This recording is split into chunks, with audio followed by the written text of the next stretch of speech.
Des images qui ont choqué le monde entier. Des bâtiments vandalisés, pillés. Les manifestations de Gilets jaunes qui se sont produites dans toute la France depuis le mois de novembre se sont accompagnées d'actes violents perpétrés le plus souvent par des groupes radicalisés, les casseurs. Dans ce contexte, une proposition de loi anti-casseurs a été votée par les députés français courant février. Présentée par ses défenseurs comme une préservation du droit de manifester pacifiquement, le texte a été vivement critiqué par des juristes et des associations qui y voient une forme d'interdiction préventive de manifester, en particulier concernant certaines de ces dispositions. La première, c'est de donner le pouvoir au préfet, c'est-à-dire au représentant du pouvoir exécutif, d'interdire à quelqu'un sur des soupçons, sans décision judiciaire, de se rendre à une manifestation. La deuxième disposition, c'est le pouvoir d'interdire de fait des manifestations en exerçant des contraintes telles en amont, des fouilles généralisées, des contrôles d'identité généralisés, que plus personne ne viendra en manifestation ou que le noyau de manifestants se réduira à peu de choses.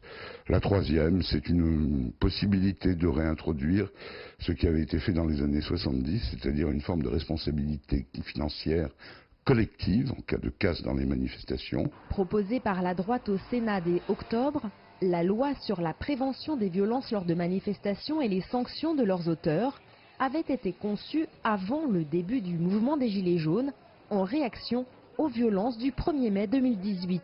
Le texte d'origine, jugé trop répressif, a été largement détricoté avant son examen par l'Assemblée et on peut aujourd'hui s'interroger sur son utilité alors qu'un cadre juridique existe déjà pour les infractions concernées. L'arsenal législatif est suffisant. Ce qui s'est produit résulte effectivement des spécificités du mouvement, notamment du fait difficile de dialoguer en l'absence de représentants de ce mouvement, mais aussi d'erreurs manifestes du commandement des forces de l'ordre dans la manière de gérer les manifestations. Édulcoré pour la droite, répressif pour la gauche, le texte est contesté y compris au sein de la majorité, qui a totalisé 50 abstentions lors du vote à l'Assemblée. Ce qui est en cause ici, c'est la désagréable habitude qu'ont tous les gouvernements, sans exception de couleur, de vouloir réagir à un événement par une loi. Un événement, un fait divers, une loi. Bien évidemment, ces lois de circonstances faites dans l'urgence s'empilent et constituent au bout du chemin une espèce de carcan sur les libertés individuelles qui tente à vider le principe qui prévaut en tout cas en démocratie, c'est-à-dire que la liberté est la règle, les atteintes à la liberté sont l'exception.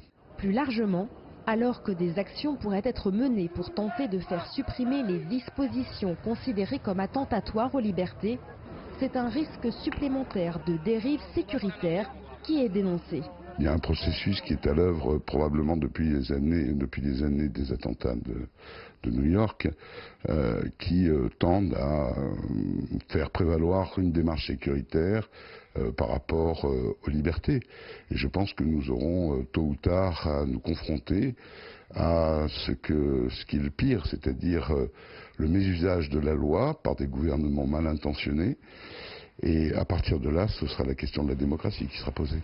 À présent, le texte devra dans un premier temps retourner au Sénat, à l'origine du projet, avant de revenir à l'Assemblée pour une dernière délibération. Ce n'est qu'à partir de ce moment qu'il sera applicable et éventuellement sujet à censure par la voie du Conseil constitutionnel. Jade Charles, CGTN Paris.